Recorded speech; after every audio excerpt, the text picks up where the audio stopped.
अस्सलाम वालेकुम नाज़रीन, मुबाहिसा में आप सभी का खैर मकदम है। मैं हूं आपका मेज़बान सैयद बाकर। हम आज बात करेंगे फ़लस्तीन की।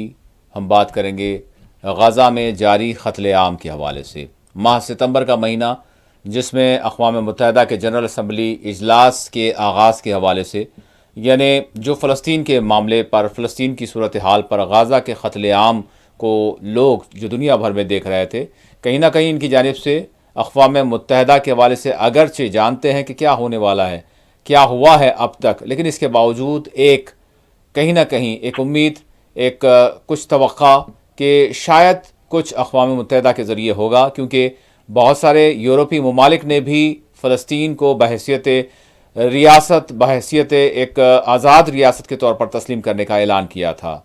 बड़े बड़े ममालिक जो दर हकीकत हम ये माजी में हमने देखा था, जो इसराइल के पुष्टपनाह रहे, उनकी जानिब से भी गज़ा के मामले पर यानी फ़लस्तीनियों की तायीद का ऐलान किया गया, और आवाम की जानिब से भी दुनिया के मुख्तलिफ़ गोशों में, यूरोपीय ममालिक में एहतजाज होने लगे और एहतजाज हो रहे हैं। इस तमाम सूरत हाल को देखते हुए एक ये उम्मीद हो रही थी कि कहीं ना कहीं शायद कुछ अक़वाम मुत्तहिदा पर इसका असर होगा और कोई ना कोई एक ऐसी राह निकलेगी फ़लस्तीनियों के लिए, गज़ा वालों के लिए, ताकि गज़ा में बिलखुसूस जो जुल्म व बर्बरियत का सिलसिला जारी है ये रुक पाएगा। और इसके साथ साथ एक उम्मीद ये भी बनी, जैसे ही दो रियासती हल के हवाले से बात सामने आने लगी, बरतानिया भी सामने आया, फ्रांस भी सामने आया, बेल्जियम भी सामने आया, दीगर यूरोपीय ममालिक की जानिब से भी इस हवाले से यानी पेशरफ्त होने लगी।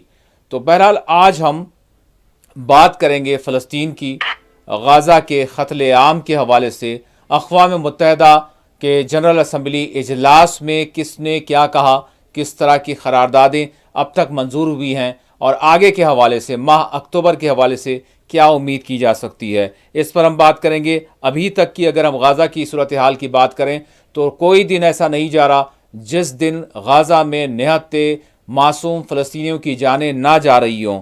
आज ही की अगर हम बात करें तो 40 फ़लस्तीनी शहीद हुए हैं, दर्जनों ज़ख्मी हुए हैं। मुनासिब ग़िज़ा न मिलने के नतीजे एक ढाई माह का शीरख्वार फ़लस्तीनी फौत हो गया है। गज़ा सिटी में इजरायली फोर्सेस की बर्बरियत शिद्दत अख्तियार कर रही है, और यानी ज़मीनी, हम ये कहेंगे कि ज़मीन पर कब्ज़े के लिए इसराइल की जानिब से फ़लस्तीनियों को वहाँ से इवैक्यूएट करने के लिए यानी ऐसे क्रैकडाउन किए जा रहे हैं जिसकी नज़ीर हमको माजी में नहीं मिलती। इस पर हम देखेंगे कि क्या गज़ा की सूरत हाल है। और अक़वाम मुत्तहिदा का जो जनरल असम्बली इजलास है, ये 80वां इजलास है, और आम इजलास का आगाज़ 9 सितंबर से हुआ, बहस 23 सितंबर से शुरू हुई और ये 29 सितंबर यानी कल तक जारी रहेगी। और 22 सितंबर से 30 सितंबर का ये जो हाई लेवल वीक इसको कहा जा रहा है, और इसका सेशन का जो अख्ताम है 8 सितंबर 2026 को होगा। और इसमें जो करारदाद मंजूर हुई है वो फ़लस्तीन के दो रियासती हल के हवाले से बहरहाल किस तरह की पेशरफ्त हुई, इस पर हम बात करेंगे। और दुनिया के किस मुल्क का क्या मौक़िफ़ रहा है उस पर हमारी नज़र होगी। और इसराइल दरहक़ीक़त क्या कुछ दुनिया को ज़ाहिर कर रहा है और क्या बावर करवाना चाहता है, इस पर हम बात करेंगे। यूरोप, रूस, चीन और ख़ुद भारत का जो मौक़िफ़ है वो क्या रहा है अक़वाम मुत्तहिदा में, इस पर भी आज के इस प्रोग्राम में हम बात करेंगे। इस तमाम सूरत हाल पर बात करने के लिए हमारे साथ इस वक्त जुड़ चुके हैं मोअज़्ज़ज़ मेहमान डॉक्टर अर्शी खान साहब, प्रोफेसर, अलीगढ़ मुस्लिम यूनिवर्सिटी, दिफाई तज़ियाकार। डॉक्टर साहब अस्सलाम वालेकुम। वालेकुम अस्सलाम व रहमतुल्लाह। बहुत शुक्रिया डॉक्टर साहब, आपने वक्त दिया। डॉक्टर साहब, मैं आपसे यही सबसे पहले आगाज़ करना चाहूँगा कि अभी जो गज़ा की जो सिचुएशन बनी हुई है, यहाँ पर जिस तरह से गज़ा सिटी फ़िलहाल, गज़ा सिटी में बड़ी यानी यानी बर्बरियत की जा रही है और उन्हें ज़बरदस्ती निकालने के लिए फ़लस्तीनियों को कार्रवाइयाँ की जा रही हैं। तो अभी की अगर हम थोड़ा गज़ा सिटी से हम आगाज़ कर लें, उसके बाद जनरल असम्बली की तरफ भी जाएंगे, तो मैं जानना चाहूँगा कि आप सिचुएशन को किस तरह से देख रहे हैं डॉक्टर साहब। जी भाई, ये तो आप देख रहे हैं कि 23 महीना हो चुका है और अगले महीने जो है ये पूरे 2 साल हो जाएंगे। जी हाँ। और इस पूरे 2 साल में जो है वो ह्यूमैनिटेरियन कैटास्ट्रॉफी कहा जाए या कत्लेआम जिसको बोलते हैं अंग्रेजी में, और जेनोसाइड, ये तमाम चीजें जो है वो हो रही हैं और उसमें किसी भी तरह से कोई कमी नहीं है। जी और आप जानते हैं कि वहाँ पे जो पॉपुलेशन है पूरे गाजा की वो 2.4 मिलियन है। जी। मतलब 24 लाख लोग वहां पे रहते हैं। 24 लाख में करीब कम से कम 1 से 1.5 लाख लोग मार दिए गए हैं। ये तो डेटा आ रहा है 65,000 का। हम्म। और उसमें कई हजार जो है वो मिसिंग है, उसमें 1 लाख 1.5 लाख से ज्यादा इंजर्ड है। और वहां पे सारा जो निजाम था ट्रीटमेंट का, हॉस्पिटल का, इवन प्राइमरी हेल्थ सेंटर का, वो सारा निजाम खत्म हो चुका है वहां पे। जी। और आप जानते हो कि हॉस्पिटल में फ्रेश वाटर चाहिए, वहाँ पे आपके सैनिटेशन चाहिए, क्लीनलीनेस चाहिए वहाँ पे। जी। और बहुत सारी चीजें जो है वो दवा और एनेस्थीसिया, बहुत सारी चीजें चाहिए जो जो वहाँ बड़े बड़े हॉस्पिटल थे उसमें ये तमाम चीजें खत्म हो चुकी हैं। आपने देखा है कि जो पहली बॉम्बिंग हुई थी, जब शुरू में इन्होंने अटैक किया था इजराइल ने, तो अरब अरब अल अहली हॉस्पिटल पे जी। इन्होंने बॉम्बिंग किया इजराइल ने। उसमें करीब 500 से 600 लोग मारे गए। और उससे इजराइल ने कहा था कि हम लोग हॉस्पिटल पे बॉम्बिंग नहीं करते। और फिर ये कहा गया कि ये हमास ने रॉकेट छोड़ा था, इसकी वजह से वो रॉकेट मिस फायर होकर यहाँ पे गिर गया। जी। और आप देखें, जब यूनाइटेड नेशन की इंक्वायरी हुई तो इंक्वायरी में भी यूनाइटेड नेशन ने बिल्कुल गोल मटोल बात की। उसमें इजराइल को ये नहीं कहा कि उनकी बॉम्बिंग से ये हुआ। जी। लेकिन वहां पे जितने भी आपके इंफ्रास्ट्रक्चर थे, जो सपोर्टिंग और सब्सिडियरी जो एजेंसीज होती हैं किसी भी कंट्री में, जिसमें इंसान की जिंदगी को नॉर्मलाइज किया जाए, वो तमाम चीजें वहां पे खत्म हो चुकी हैं। चाहे इलेक्ट्रिसिटी हो, वाटर हो, आपके फ्यूलिंग हो वहां पे, या कुकिंग गैस का इंतजाम हो, या वहां पे जो रास्ते हैं, रोड्स हैं, बिल्डिंग हैं, तमाम चीजें वहां पे खत्म कर दी गई। जी। तो वहां पे सिचुएशन जो है, बल्कि आपको मैं बताऊं कि जब नाजी कैंप में यहूदियों को रखा गया था, जी। जब रखा था तो इसलिए रखा था कि वहां पे उनसे वो कारखाने में काम करवाते थे। हाँ। इसलिए के जमाने में जर्मनी जो है वो कई फ्रंट पे लड़ रहा था। जी। उसको मैक्सिमम लेबर चाहिए थी। और उसने क्या किया कि जो आपके यहूदी थे और जो जिप्सी थे, उसने लेबर में लगा दिया कि तुम लोग जो है लेबर का काम करो। और उसमें बड़े बड़े लोग थे जो जिन्होंने कभी जिंदगी में लेबर का काम नहीं किया था। और वो धुएं में और इसमें मतलब हेल्दी सिचुएशन नहीं था, लेकिन उसमें उनको खाना मिल रहा था। जी। कम से कम 1 टाइम का या 1.5 टाइम का खाना मिल रहा था। और उनपे कोई बॉम्बिंग नहीं हो रही थी।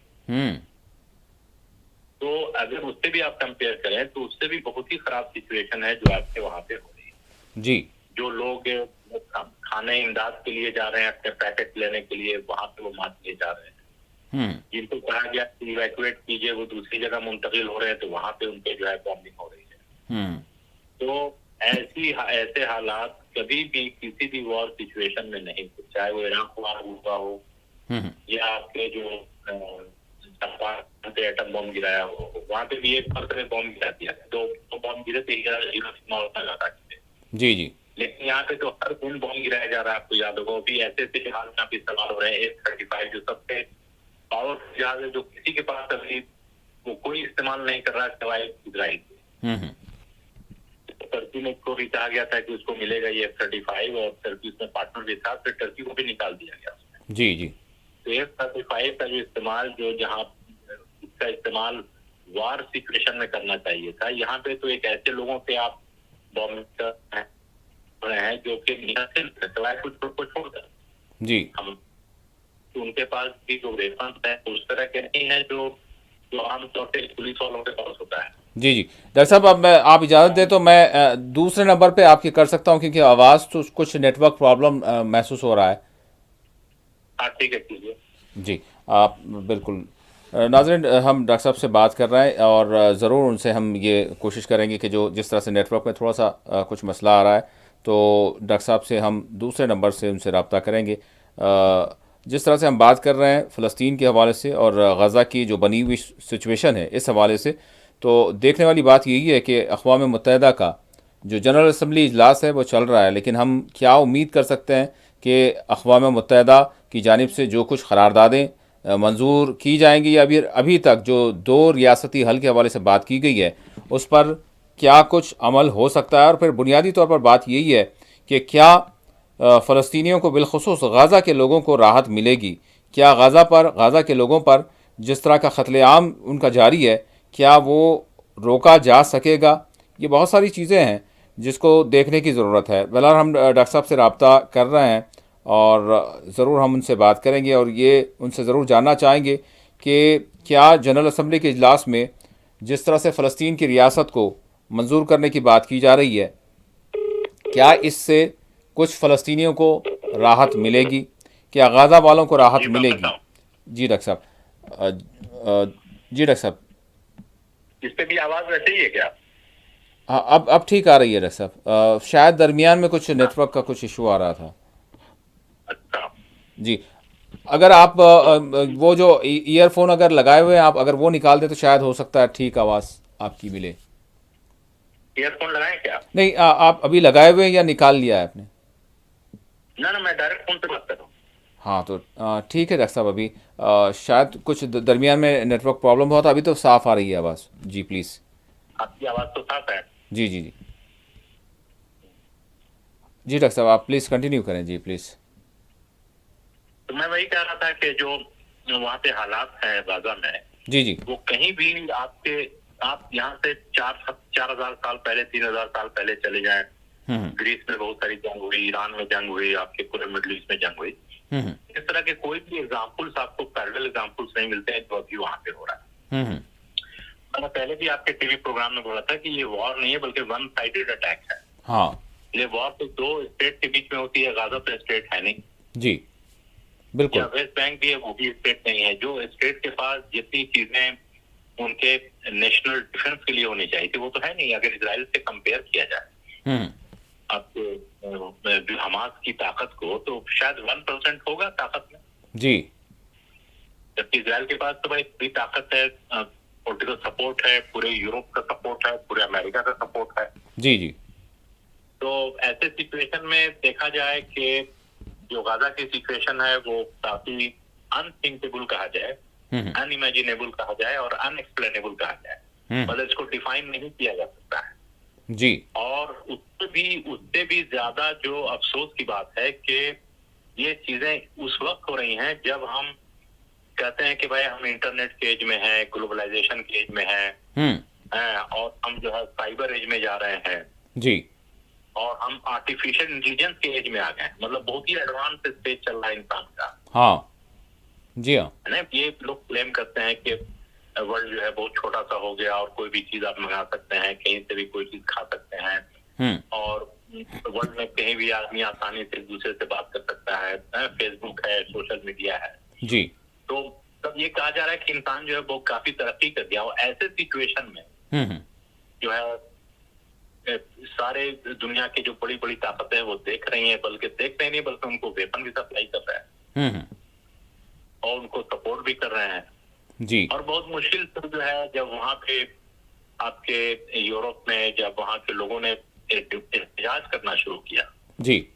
इसलिए कि वहां पे जो न्यूज आने लगी, थोड़ी बहुत न्यूज, बहुत ज्यादा न्यूज तो आने दिया गाजा की, इसलिए कि गाजा में जो इंटरनेशनल कॉरेस्पॉन्डेंट तो अलाउड है नहीं। जी हाँ।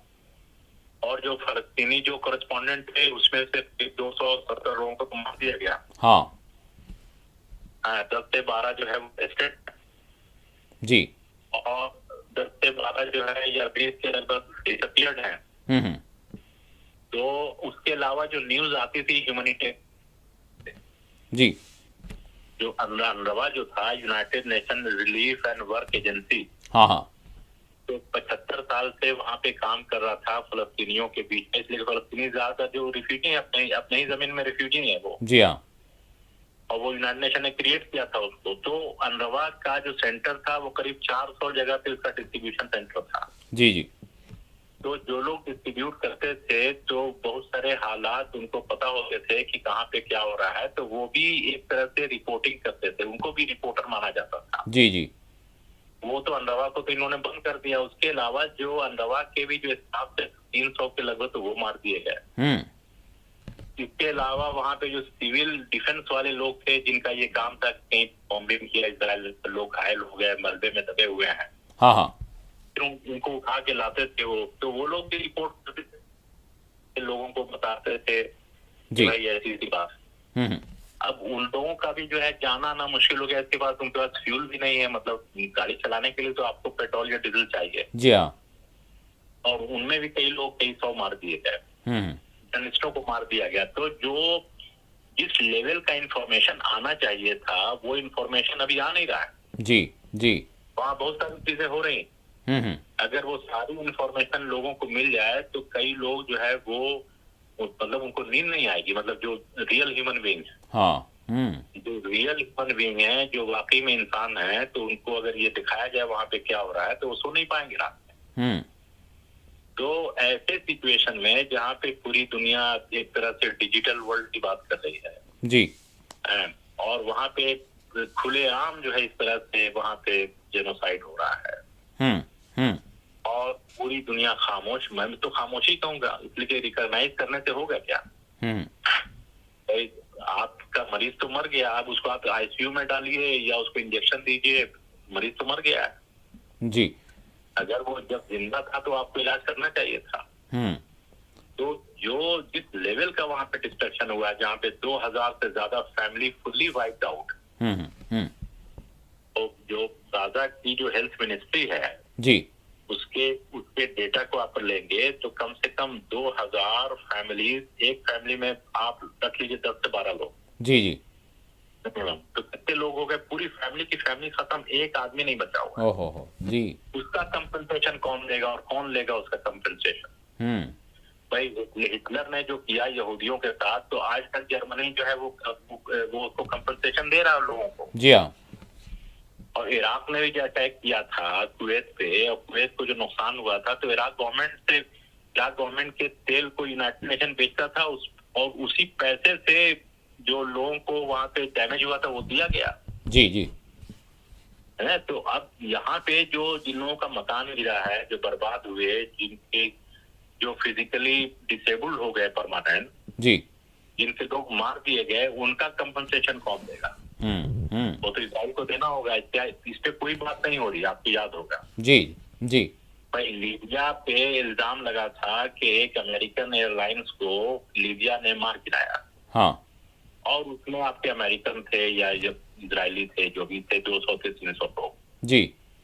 तो एक एक लोगों को 90 मिलियन और 80 मिलियन जो है रुपया दिया गया, डॉलर। तो उसी तरह से क्या इजराइल भी फलस्तीनी जो वहाँ पे विक्टिम है, जी, जो मजलूम है, क्या उनको कंपनसेशन दिया जाएगा कि नहीं दिया जाएगा? तो ये सारे इश्यूज है जिसपे अभी तक कोई बात नहीं। डॉक्टर साहब, अब ये सारे मामलात हैं, जिस तरह से मैंने इब्तिदा में बात कही, वो यही है कि जनरल असम्बली का जो इजलास इस महीने में जिस तरह से शुरू हुआ, तो बहुत सारी उम्मीदें बंधी कि भाई अब की मर्तबा शायद कुछ ना कुछ ये अक़वाम मुत्तहिदा करेगा और कुछ करारदादें कुछ जो है कामयाब होगी। लेकिन आपको क्या लग रहा है, और जो मौक़िफ़ सामने आए हैं बड़े बड़े ममालिक के, बड़ी ताकतों का, उसको किस तरह से आप देख रहे हैं डॉक्टर साहब अभी तक? देखिए, वो तो यूनाइटेड नेशन का हर साल जो है वो जनरल असेंबली का इजलास होता है। ये 80वां जो है ये इजलास था जी। इसमें तो कई लोगों ने खुल के बोला। फॉर एग्जाम्पल जैसे चिली के प्रेसिडेंट और कोलंबिया के प्रेसिडेंट ने, जी, कोलंबिया के प्रेसिडेंट ने तो ये कहा कि भाई वहां पे मिलिट्री इंटरवेंशन होना चाहिए और पूरे वर्ल्ड में जो लोग एग्री करते हैं उनको इंटरनेशनल फोर्स बनाना चाहिए और वहां पे जाके वो फलस्तीनियों को बचाए। उन्होंने इसकी बात ओपनली की, बल्कि न्यूयॉर्क में इजलास खत्म होने के बाद न्यूयॉर्क में जो डिमॉन्स्ट्रेशन कर रहे थे लोग फलस्तीन की आजादी के लिए, उनके बीच में जाके उन्होंने कहा। उसके बाद चिली के प्रेसिडेंट ने भी यही बात कही। उसके बाद आपके इंडोनेशिया के प्रेसिडेंट ने भी कहा कि मैं 20,000 आर्मी अपनी दे सकता हूँ पीस कीपिंग के लिए। जी। तो इस तरह की भी चीजें आई वहां पे। लेकिन आप देखेंगे कि यूनाइटेड नेशन जनरल असेंबली जो है, इसकी कई मीटिंग भी हुई और फलस्तीन के हक में रिजोल्यूशन भी पास हुए। उसके बाद इमरजेंसी मीटिंग भी हुई आपके यूनाइटेड नेशन जनरल असेंबली की। जी। लेकिन उसका कोई भी इफेक्टिवनेस नजर नहीं आया। अगर अगर आप देखते हैं कि सिक्योरिटी काउंसिल में जो चीजें वहां पे, जब भी वहां पे रिजोल्यूशन, आपके सीज फायर का रिजोल्यूशन की बात आई, मेरे ख्याल से 6 मरतबे या उससे ज्यादा आया जी, तो उसको जो है वीटो कर दिया गया अमेरिका की जानिब से। जी। तो हाँ, अमेरिका ने वीटो किया और जी। छोटे छोटे कंट्री और करीब 8-10 हैं, वो छोटे छोटे बिल्कुल उन्होंने पाल रखा है। हाँ हाँ तो अब ये बताइए कि हमें तो ये लगता है कि अमेरिका और उनके जैसे उनके हामी जो है, जी। इन्होंने तो सिक्योरिटी काउंसिल को ही होस्टेज बना लिया है। मैं तो ये कहूंगा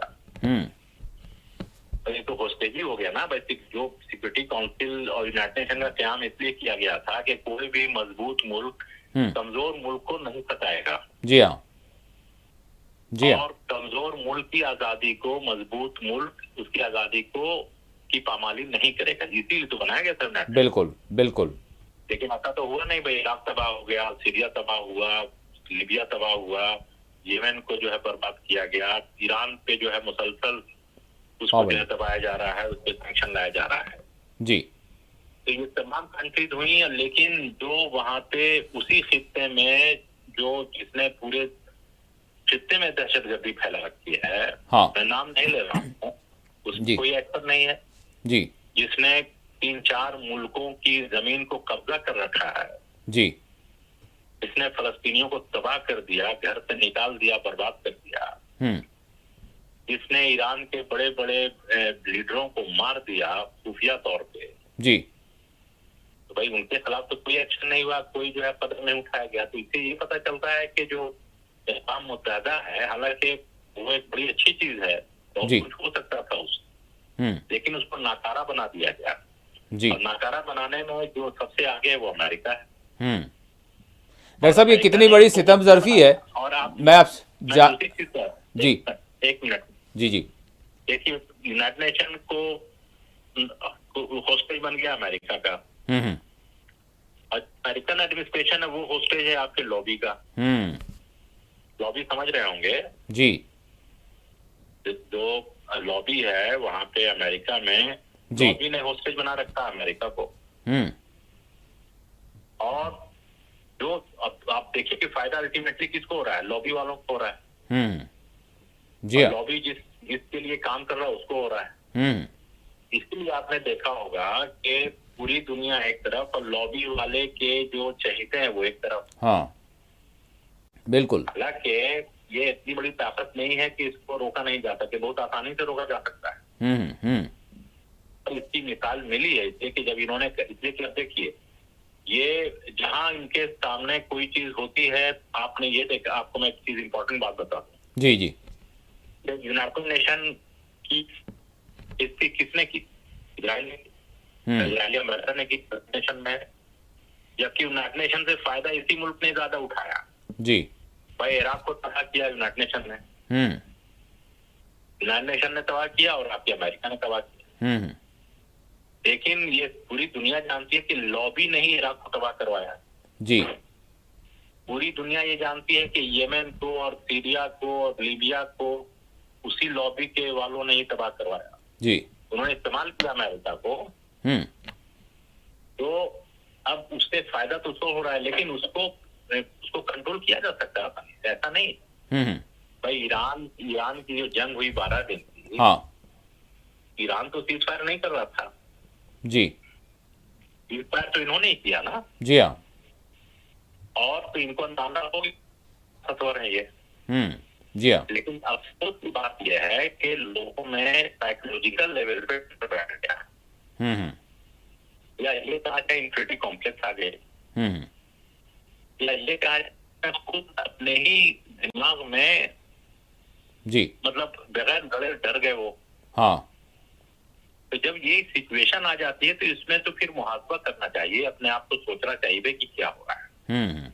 यकीनन यकीनन। और इसमें जो जी जी जी डॉक्टर साहब, आप जी हाँ, मेरा सवाल यहाँ पर ये था डॉक्टर साहब कि इतना सब कुछ होने के बावजूद, यानी अक़वाम मुत्तहिदा का जिस तरह से आप जिक्र कर रहे हैं, तो अक़वाम मुत्तहिदा की दो, चाहे इंटरनेशनल कोर्ट ऑफ जस्टिस की बात करें, दूसरी अदालत की बात करें, तो बाज़ाब्ता तौर पर यानी इज़राइल के वज़ीर आज़म के हवाले से जो फ़ैसला दिया गया, इसके बावजूद हम ये देख रहे हैं कि अक़वाम मुत्तहिदा ही के जनरल असम्बली इजलास में बाज़ाब्ता तौर पर वो आता है, मुखातब करता है, और फिर उस यानी अथॉरिटी की अगर हम महमूद अब्बास ही की बात करें तो उनको आने नहीं दिया जाता, और इस शख्स जो कन्विक्टेड है एक मानो में, जिसके गिरफ्तारी के हवाले से कहा गया, उसको बाज़ाब्ता तौर पर मौका फराम किया जा रहा है, तो फिर अक़वाम मुत्तहिदा वाकई सवाल ये है कि क्या है। हेलो जी डॉक्टर साहब। मैं ये कह रहा था कि देखिए अक़वाम मुत्तहिदा जो है वो एक बहुत अच्छा इंस्टीट्यूशन है, लेकिन उसके इफेक्टिवनेस के लिए जरूरी है कि जो वीटो पावर्स हैं वो एग्री कर जाए। तो जो वीटो पावर्स है उन्होंने उसमें क्या कहा दिया जी। अक़वाम मुत्तहिदा का जो हाथ है वो तो बंधा हुआ है। हालांकि अक़वाम मुत्तहिदा के बड़े बड़े एक्सपर्ट, बड़े बड़े ह्यूमैनिटेरियन कोऑर्डिनेटर, जी। ह्यूमन राइट्स के रिपोर्टियर, बड़े बड़े एक्सपर्ट्स, इन्होंने ओपनली कहा कि वहां पे जो हो रहा है वो जेनोसाइड हो रहा है। जी। और पूरी तरह कई लोगों ने तो रिजाइन किया। मेरे ख्याल से 12 से 15 बड़े बड़े ऑफिसर्स ने अमेरिका में रिजाइन किया, मतलब बाइडेन के भी टाइम में और ट्रम्प के भी टाइम में। जी। मतलब नाराजगी है। कुछ लोग तो ऐसे थे, आपको याद होगा कि जो गाजा ह्यूमैनिटेरियन फाउंडेशन का जो पहला डायरेक्टर था, एग्जीक्यूटिव डायरेक्टर, उसने रिजाइन किया कि भाई हमसे बर्दाश्त नहीं होगा, ये ह्यूमैनिटेरियन ऑर्गेनाइजेशन नहीं है। जी जी।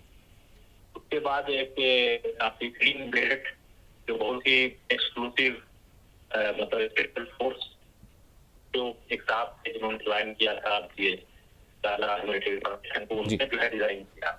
जी डॉक्टर साहब, मैं आपकी इजाज़त से एक ब्रेक यहाँ पर लेना चाहूँगा। ब्रेक लेने के लिए कहा जा रहा है, फिर कंटिन्यू बात हम करेंगे। नाज़रीन, एक छोटा सा यहाँ पर हम ब्रेक लेते हैं, ब्रेक के बाद दोबारा हाजिर होंगे। नाज़रीन, ब्रेक के बाद मुबाहिसा में आप सभी का दोबारा खैर मक़दम है। हम बात कर रहे हैं फ़लस्तीन की, हम बात कर रहे हैं गाज़ा के क़त्ल-ए-आम की, और इसी के साथ जो जनरल असम्बली इजलास अक़वाम मुत्तहिदा का चल रहा है उस हवाले से हमारे साथ मौजूद मेहमान डॉक्टर अर्शी ख़ान साहब, प्रोफेसर अलीगढ़ मुस्लिम यूनिवर्सिटी और तज्ज़ियाकार, दिफाई तज्ज़ियाकार, जो हमारे साथ बात कर रहे हैं। डॉक्टर साहब, मैं यहाँ पर आपसे, जिस तरह से आप जिक्र कर रहे थे गाज़ा ह्यूमैनिटेरियन फाउंडेशन के हवाले से, उनकी जानिब से उन्होंने मतलब उनका ख़ुद का जो देखना था और जो दुनिया को उन्होंने वाकिफ़ करवाया, लेकिन इसके बावजूद कोई भी इदारा, यानी ख़ुद अक़वाम मुत्तहिदा से मंजूरा या फिर अक़वाम मुत्तहिदा के तहत काम करने वाला, किसी को भी मतलब यानी कोई पजीराई नहीं मिली, और जो इजराइल चाह रहा है वो जो है सिलसिला चल रहा है। जी डॉक्टर साहब। देखिए, वहाँ पे गाजा ह्यूमैनिटेरियन फाउंडेशन के बारे में आपको तो पता ही होगा कि वो बेसिकली इजरायली सेटअप है। जी जी। जिसके ऊपर जो है अमेरिकन लिबास को पहनाया गया। अच्छा जी। और ये गाजा ह्यूमैनिटेरियन फाउंडेशन के बारे में सबसे पहले जो वार्निंग दिया था वो हमास ने दिया था कि इस फाउंडेशन के जरिए लोगों को उनके जगह से हटाया जाएगा। आपको तो याद है कि ये जो गाजा ह्यूमैनिटेरियन फाउंडेशन है ये साउथ में ही है जी, और साउथ में जो बॉर्डर है वो इजिप्ट का बॉर्डर है। तो नॉर्थ से लोगों को वहां से लाना, गाजा सिटी से लोगों को नीचे लाना, लालच दे करके खाने का। जी। तो इस पे हमास ने शुरू में ही वार्निंग दिया था, इसलिए कि हमास जो है एक पॉलिटिकल पार्टी है, वहां की गवर्नमेंट उसी की रही है वहां पे। जी जी। उसने वार्निंग दिया था कि ये डिजास्टर होगा, लोगों की मौतें होंगी, लोग ट्रैप होंगे, लोग बेइज्जत होंगे, लोग अपने जगह से बराबर के लिए मुंतकिल हो जाएंगे। जी कर दिया जी। यही इसी चीज को आपके यूनाइटेड नेशन के भी कई सारे एक्सपर्ट ने कहा। हाँ। इन्हीं चीजों का देखिए कि यूनाइटेड नेशन ने कहा कि जो भी चीजें गाजा में हो रही हैं, हाँ, के जो जिनेवा कन्वेंशन है उसके खिलाफ है, जो हेग रेगुलेशन है उसके खिलाफ है, जो इंटरनेशनल ह्यूमैनिटेरियन लॉ उसके खिलाफ है, यूनाइटेड नेशन चार्टर के खिलाफ है। जी। इसलिए कि कोई भी काबिज मुल्क जिन लोगों पे कब्जा करता है, जी, इन लोगों के खाने पीने का, उनके हिफाजत का सारी जिम्मेदारी उसी काबिज मुल्क पे होती है। हाँ। तो यहाँ पे वही काबिज मुल्क तो लोगों को तो मार रहा है, भगा रहा है। जी हाँ।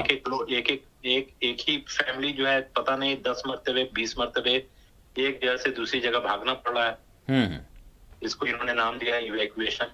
जी हाँ। नहीं, आपने नहीं सुना होगा कि इतनी मरतबे लोगों को इवैक्यूएट कराया गया। तो बूढ़े लोग हैं, बच्चे लोग हैं, जवान हैं, जख्मी लोग हैं, बीमार लोग हैं, जी, भूखे लोग हैं, वो कैसे जो है पैदल जाएंगे और किस तरह से जाएंगे, इसलिए कि वहां पे ट्रांसपोर्टेशन सिस्टम तो खत्म हो गया। जी हाँ।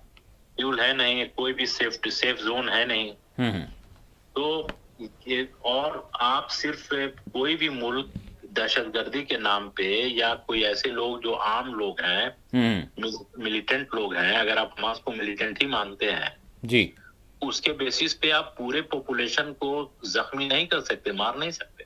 हम्म, ये हम्म, इंटरनेशनल लॉ में बिल्कुल ममनू है जी, कि आप कुछ लोगों के लिए 30-40 हजार मिलिटेंट ग्रुप के लिए हम्म, हमास के लोगों के नाम पे आप सारे पूरे 2.4 मिलियन को होस्टेज नहीं बना सकते। ये बिल्कुल ही गलत है, हम्म, मतलब एकेडमिकली भी और इंटरनेशनल लॉ के हिसाब से, मोरली भी। जी, जी, लेकिन इन सब चीजों पे कोई बात ही नहीं हुई।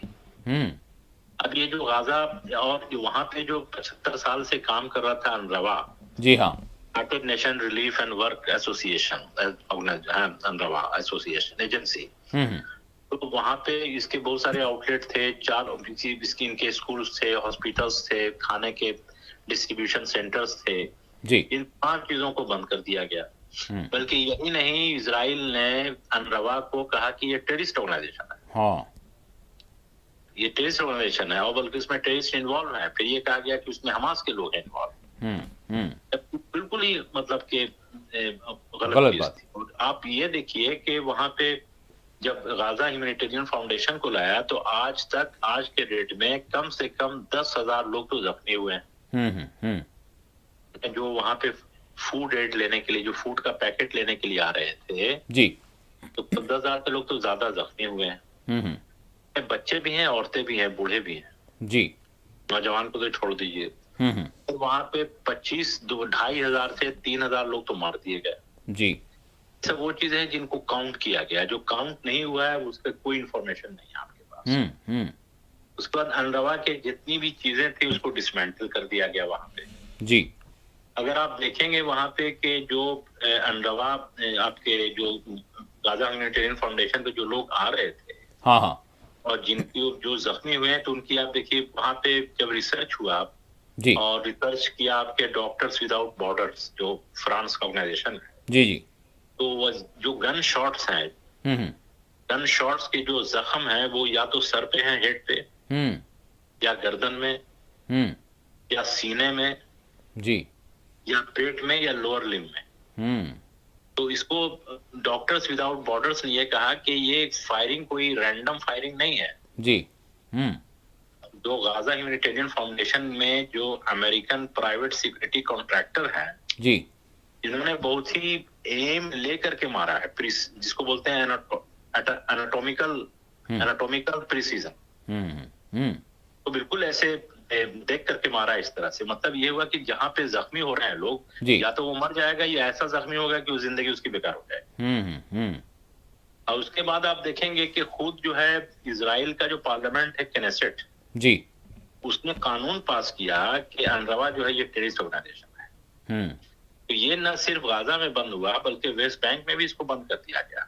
जी, ईस्ट जेरूसलम में जो इसके स्कूल चल रहे थे उससे बंद कर दिया गया। हम्म, तो ये बहुत बड़ा ह्यूमैनिटेरियन रिलीफ वर्क था, बल्कि इसको कहा जाए लाइफ लाइन था पैलेस्टीनियन के लिए। जी, और इस पे पूरा वर्ल्ड खामोश रहा, क्योंकि इस पे एक्शन लेना चाहिए, हाँ, इस पे जितना टफ एक्शन हो सकता था लेना चाहिए। जी, इसको छोड़िए, आप सन 2021 में आइए, ये हाँ, तो सन 2023 में हुआ। जी, सन 2021 में 6 बड़े फलस्तीनी ह्यूमन राइट्स ऑर्गेनाइजेशन हम्म, जो काम कर रहे थे वहां पे, उनको कहा गया कि ये दहशतगर्द डिक्लेयर किए, ये दहशतगर्द हो। हम्म, और कोई भी इंटरनेशनल लेवल पे कोई भी बैकलैश नहीं हुआ जी, कि भाई उनको जो है उस पर कोई एक्शन लें, कुछ कहें या उसको हाईलाइट करें, न्यूज में भी नहीं आया होगा। जी, जी, इसके अलावा आप देखेंगे कि अक्टूबर 2024 में, ये चल रहा है आपके 25, जी, एक साल पहले 6 मेडिकल एनजीओ हम्म, जो गाजा में एंटर करना चाह रहे थे, इजराइल ने उसको मना कर दिया। हम्म, इसके अलावा जो गाजा में जो पहले से ह्यूमैनिटेरियन ऑर्गेनाइजेशंस काम कर रहे हैं, हाँ, हाँ, उनके ऊपर इजराइल का पूरी मॉनिटरिंग है, पूरा कब्जा है। हम्म, उन्होंने ऐसा कर रखा है कि जो भी वो एड का काम करेंगे फलस्तीन में, जी, गाजा में, हम्म, वो जीएनएफ के थ्रू करेंगे। अच्छा, गाजा ने जो ह्यूमैनिटेरियन जो है गाजा ह्यूमैनिटेरियन, हाँ गाजा ह्यूमैनिटेरियन फाउंडेशन, जी हाँ, GHF, हाँ जी हाँ जी अच्छा, उसके थ्रू करेंगे। जी जी। अगर ये एग्री नहीं करते हैं तो इन्होंने या तो उसको डी रजिस्टर कर दिया, मना कर दिया कि यहाँ से भागो, हाँ या एक वर्ड इस्तेमाल करते हैं डी कॉन्फ्लिक्ट। डी कॉन्फ्लिक्ट का मतलब यह है कि आपकी सिक्योरिटी की जिम्मेदारी हम पर नहीं है, हाँ आप काम करना चाहे करें, लेकिन मतलब ये कि आप पे बॉम्बिंग हो सकती है, इसका मतलब हाँ जी और इस वजह से हुआ ये कि वहां पे जितने भी ह्यूमैनिटेरियन ऑर्गेनाइजेशंस थे हाँ वो एक तरह से डिसेबल्ड हो गए। हम्म। उसी तरह से आप देखेंगे कि वहां पे करीब पूरे वर्ल्ड में 170 एनजीओज ने हम्म। ये डिमांड किया है कि जो जीएचएफ है इसको बैन किया जाए, इसको बंद किया जाए। हम्म। और इस पे भी आपके बहुत सारी न्यूज नहीं है, कोई इस पे मुबाहिसा नहीं हो रहा है, सारा कुछ है। हम्म। अलावा आप देखेंगे कि लोग जो मरे हैं अब तक, जी जी भाई लोग जो मरते हैं, और लोग मर रहे हैं कौन, तो उसमें ज्यादा तो सिविलियन है भाई, मोर देन 90% तो सिविलियन है। यकीनन ये सवाल बनता है कि किस तरह की जो है किलिंग्स हो रही हैं। जी तो मोर देन 90% देखिए सिविलियन है वो। हम्म। और जो जो जिससे मारा जा रहा है वो है क्या भाई, F-35 है, हम्म। F-16 है, बड़े बड़े टैंक्स हैं, बहुत ही एडवांस टैंक, जी और ड्रोन्स हैं, क्वाड कॉप्टर्स है, हेलीकॉप्टर है, अपाची। हम्म। उसके बाद आपके एक्सप्लोसिव से भरा हुआ रोबोट है, इन्होंने छोड़ रखा है। जी उसके अलावा जो मर्सनरीज हैं आपके खुद वहीं 200 से 300 जो आपके साउथ गाजा में मर्सनरीज हैं, हम्म। लूटपाट मचाने वाले, उनको छोड़ रखा है, वो भी लोगों को मार रहे हैं। हम्म। इसके अलावा जो गाजा ह्यूमैनिटेरियन फाउंडेशन में जो सिक्योरिटी कॉन्ट्रैक्टर हैं, जो बड़े बड़े खंबे पे चढ़े हुए, ऊंचे ऊंचे पे चढ़े हुए, वो मार रहे हैं लोग। इसके अलावा जो लोग मर रहे हैं वो भूख से मर रहे हैं, जी दवा की कमी है उससे मर रहे हैं, मेडिकल में ट्रीटमेंट नहीं मिला उससे मर रहे हैं, जी वो जो जख्म हुआ था और खून नहीं बंद हो रहा है और कोई इलाज नहीं हुआ उससे लोग मर रहे हैं, जी जी न्यूट्रिशन हुआ जिससे वो सही खाना नहीं मिला, बीमारी हो गई, उससे लोग मर रहे हैं।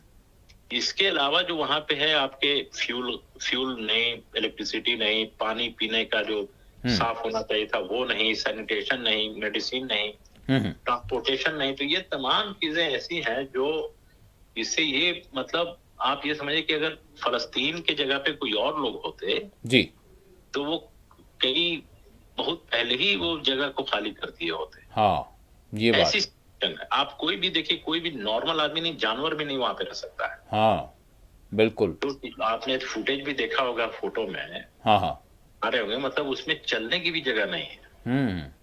मलबा अगर गिर गया तो मलबा हटाया भी नहीं जा सकता। पता नहीं 50 मिलियन टन कितने मलबे हैं उसमें वहां। जी जी जी जी 1 लाख टन से ज्यादा वहां पे एक्सप्लोसिव गिरा दिया गया। अगर इसको कैलकुलेट किया जाए तो वो 12 से 14 एटम बम के बराबर होता है। ओहो हो।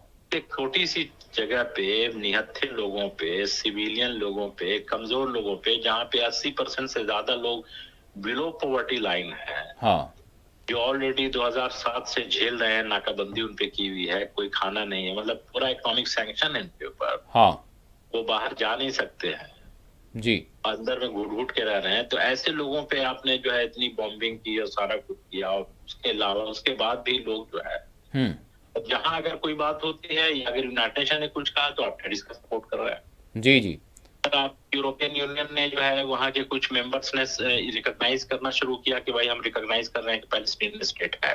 हाँ हाँ कहा कि आप तो हमास टेररिस्ट को सपोर्ट कर रहे हैं। तो कुछ मतलब डॉक्टर साहब, इस दरमियान भारत का जो मौक़िफ़ जनरल असेंबली में हमारे वज़ीर ख़ारजा एस जयशंकर ने जो कहा है या फिर जो करारदाद रही उसमें जो हमारा किरदार रहा है, उसको किस तरह से देख रहे हैं डॉक्टर साहब? देखिए जयशंकर साहब तो आप तो जानते हैं कि काफी ज़हीन और इंटेलिजेंट आदमी है, काफी पढ़े लिखे हैं ये जी, और खुद ये फॉरेन सेक्रेटरी भी रहे। तो मतलब ब्यूरोक्रेसी में और खास करके आईएफएस में तो आदमी जब रहता है और काम करता है तो उसके बड़े एक्सपीरियंसेस होते हैं जी। तो इन्होंने बड़ी अच्छी बात कही वहां पे यूनाइटेड नेशन जनरल असेंबली में। इन्होंने कहा कि भाई जो लोगों को एक्सपेक्टेशन था, जो उम्मीद थी यूनाइटेड नेशन से, वो तो पूरी हुई नहीं। चाहे भी यूक्रेन का मामला हो या मिडिल ईस्ट का मामला हो या और भी जो अदर हॉट स्पॉट है जी। तो ये बात बड़ी इंपॉर्टेंट बात इन्होंने कही। दूसरी चीज इन्होंने ये भी कहा कि जो ग्लोबल सॉलिडरिटी होनी चाहिए थी चीजों को सॉल्व करने के लिए, जी। तो वो भी नहीं दिखाई देती। हम्म। ब्रीफ में ये कहा जा सकता है कि जो यूनाइटेड नेशन का रोल है हाँ। उसके ऊपर इतने नाराजगी जो है या नाउमीदी को झलका है। लेकिन मेरा ये कहना है कि यूनाइटेड नेशन जो है वो तो भाई एक एजेंसी है जो लोगों के विलिंगनेस पे डिपेंड करता है। हाँ। भाई अगर मेरे पास खाना है लेकिन अगर हम उसकी खाने को सड़ा दें ना दें किसी को तो जिम्मेदार हम होंगे ना, खाना तो जिम्मेदार नहीं होगा। बिल्कुल। तो यूनाइटेड नेशन इसके लिए जिम्मेदार नहीं है, लेकिन जो लोग यूनाइटेड नेशन को मैनेज कर रहे हैं, जो एडमिनिस्टर कर रहे हैं, जी हाँ। जो उसको कंट्रोल कर रहे हैं, भाई उसी के जरिए आपने देखा, इसी यूनाइटेड नेशन के जरिए ईरान को तबाह किया गया 2003 से। हाँ। इंटरनेशनल एटॉमिक एनर्जी एजेंसी जो यूनाइटेड नेशन का पार्ट है, IAEA, जी हाँ। इसने परेशान कर रखा है उसको। हम्म। और आपने देखा है कि अभी जो है जो यूनाइटेड नेशन के जो सैंक्शंस थे जी। ईरान में, दोबारा उसको जो है लागू कर दिया गया। हम्म। अब जो है वो 1979 से सैंक्शन अंडर सैंक्शन है, जी। अमेरिका ने सैंक्शन कर रखा है। हम्म। पूरी जो है पूरी तरह से इस पे आप देखेंगे कि जो यूरोपियन कंट्रीज हैं, यूरोपियन यूनियन के, वो भी ईरान के खिलाफ है। जी। सिर्फ वजह क्या है भाई कि आप पे शक है कि आप एटम बम बना रहे हाँ। जी हाँ। हैं, शक है। हम्म। जबकि बड़े बड़े एक्सप्लोसिव को ईरान फलस्तीन के खिलाफ छोड़ दिया गया, हम्म। दुनिया पे बड़े बड़े बम गिरा दिए गए, जी। और उसी मुल्क के पास कम से कम 400 से ज्यादा थर्मोन्यूक्लियर वेपन है। ये 1998 की रिपोर्ट है यूनाइटेड नेशन की। हम्म। उस पे आपने कोई सैंक्शन नहीं लगाया, कोई मिलिट्री एक्शन नहीं लाया, कोई ह्यूमैनिटेरियन इंटरवेंशन नहीं हुआ। जी। और सारे कंट्रीज पे एक्शन हुआ, आपके इराक पे हुआ, लीबिया पे हुआ, सीरिया पे हुआ, येमेन पे हुआ, ईरान पे हुआ। हम्म। ईरान के कितने लोग मार दिए गए, कोई इस पे रिजोल्यूशन पास नहीं हुआ कि कंडेमनेशन का। हाँ बिल्कुल। ये एटॉमिक पावर प्लांट पे, भाई हमारे इंडिया में भी एटॉमिक पावर प्लांट है जी हाँ। और हम उसे बिजली पैदा करते हैं, ईरान भी बिजली पैदा करता है। हम्म। आपने उस पे जाके बॉम्बिंग कर दी। हम्म। जो IAEA है उसने भी उस पे खामोशी जाहिर की। जी हाँ। तो इतनी ज्यादा बेईमानी हम्म। और शरारत और बेहिसी और बेशर्मी जी। अभी तक हमने तो महसूस नहीं किया था वेस्टर्न वर्ल्ड में। अफसोस है। अफसोस है। और हमें ये लगता है कि वेस्टर्न वर्ल्ड का जो रियल चेहरा था वो जाहिर हो गया। हाँ। और ये रियल चेहरा जाहिर हुआ है आपके इराक से। इराक जब तबाह हुआ, इराक तो एक रिलीजियस कंट्री था नहीं। जी हाँ। मतलब जिस सद्दाम हुसैन जो थे, जी। सद्दाम हुसैन तो एक नेशनलिस्ट सोशलिस्ट आदमी थे, बाथ पार्टी। हाँ हाँ। ठीक है। लीबिया के जो हेड थे ममार गद्दाफी, वो भी नेशनल सोशलिस्ट थे। ठीक है। उसके अलावा जो जमाल अब्दुल नासिर थे इजिप्ट के, वो भी जो है आपके सेकुलर टाइप के आदमी थे जी। वो तो इस्लामिक थे नहीं बहुत ज्यादा। जी। उनको भी तंग किया गया, उनको भी मारा गया। जी। ठीक है। उसके बाद जो आपके ईरान जब रिलीजियस वहां पे रिवोल्यूशन आया तो उसके भी खिलाफ हो गई। जी। तो हमें ये लगता है कि पूरी तरह से इनके दिमाग में यह है कि जो मिडिल ईस्ट में सिर्फ एक ही कंट्री है जिसको हमें सपोर्ट करना है, जी। अमेरिका के ये मौकिफ है। और वो जो चाहे वैसे करना है जी। और उसी के इशारे पे नाचना। आपको ये पता होगा कि नवंबर 1963 में जी वहां के सिटिंग प्रेसिडेंट JF कैनेडी उनको मारा गया। जी। और वहां पे जो इंक्वायरी कमीशन बैठाई गई उसमें भी गलत रिपोर्ट दी गई। जी। तो जो मारने वाले हैं उन्होंने ही, उन्हीं जहनियत के लोगों ने, आपके वहां के जो एक पादरी टाइप का वहां पे यंग नौजवान था, इसका नाम था आपके चार्ली कर्क, जी। जो ट्रम्प के बहुत नजदीकी भी थे, उनको मार दिया गया। जी हाँ।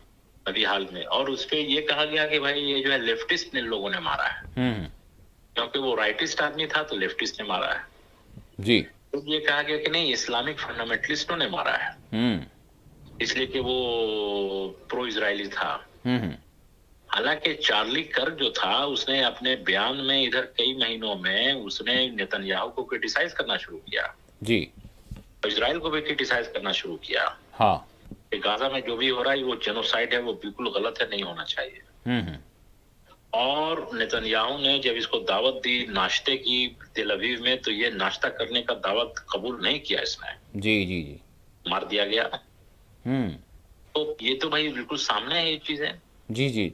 डॉक्टर और साहब। और जी। और वहां पे जितने आपके बड़े बड़े न्यूज चैनल, उनको न्यूज चैनल्स है, उनको कंट्रोल में कर कर लिया लिया गया है। है कि वो जी हाँ। रियल चीजों को नहीं लाए। जी हाँ। डॉक्टर साहब, अब मैं यहाँ पर आपसे जानना चाहूँगा, चूंकि वक्त कम रह गया है इस हवाले से, वो ये कि अब जो कुछ सूरत हाल जैसे गाज़ा सिटी में हम देख रहे हैं, गाज़ा में हम देख रहे हैं, दर हकीकत पोस्ट वॉर इनका क्या प्लान आपको नज़र आ रहा है, चाहे वो अमेरिका हो चाहे वो इसराइल हो?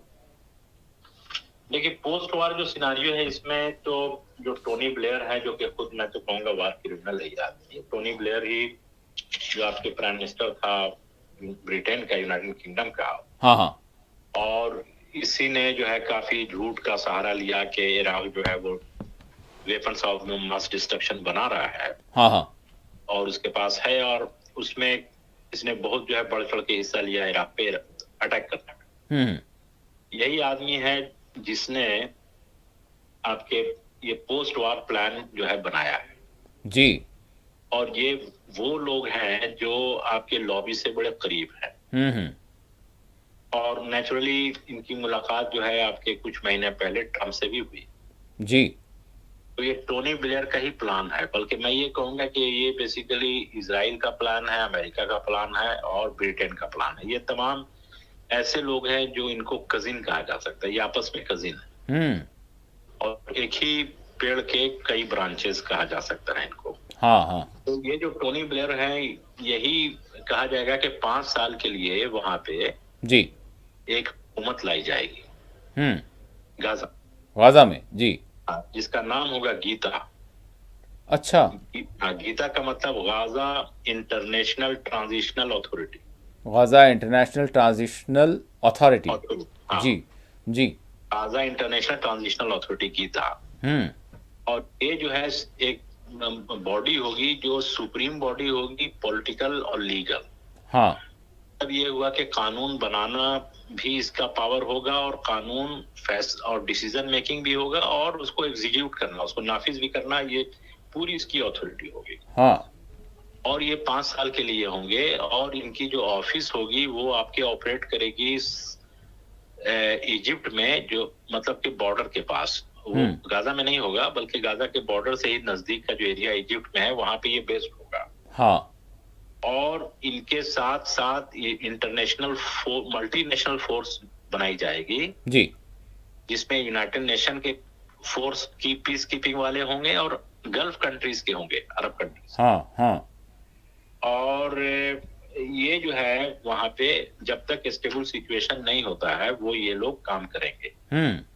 और जब वहां पे स्टेबल सिचुएशन हो जाएगी, तब ये फलस्तीन के लोगों को ये अपना अथॉरिटी वहां पे दे देंगे। इसी के बारे में शायद न्यूज़पेपर में भी आया है, और आज भी आपके न्यूज में है कि 21 पॉइंट प्रोग्राम, अच्छा, या 21 पॉइंट प्लान ट्रंप ने बनाया है। ट्रंप ने क्या बनाया? विटकॉफ है, विटकॉफ जो है वो आपके इजराइल के कॉन्ट्रैक्ट में है जी, पूरी तरह से। तो इन लोगों का प्लान है बेसिकली। तो ये 1 पॉइंट प्रोग्राम है, जिसमें ये कहा गया है कि भाई वहां पे सीज फायर लाया जाएगा, और 48 घंटे में जितने भी बंधक है वहां पे होस्टेज, उनको छोड़ दिया जाएगा।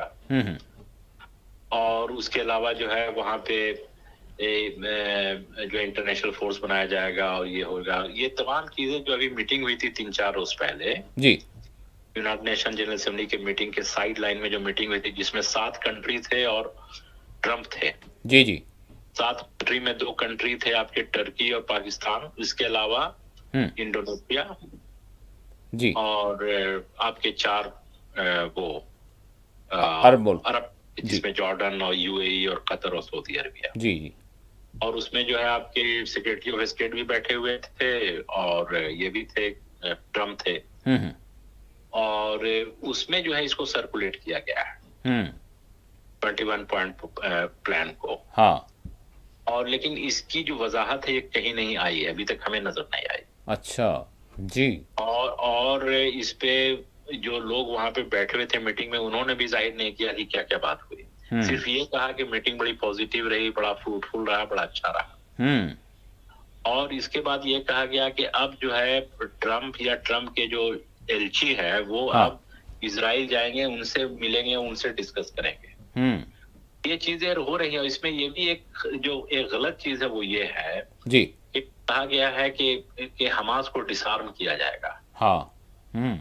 हमास भाई डिसआर्म के लिए आपको याद होगा कि ये बेसिकली मुद्दा उठाया था इजराइल ने। जी हाँ।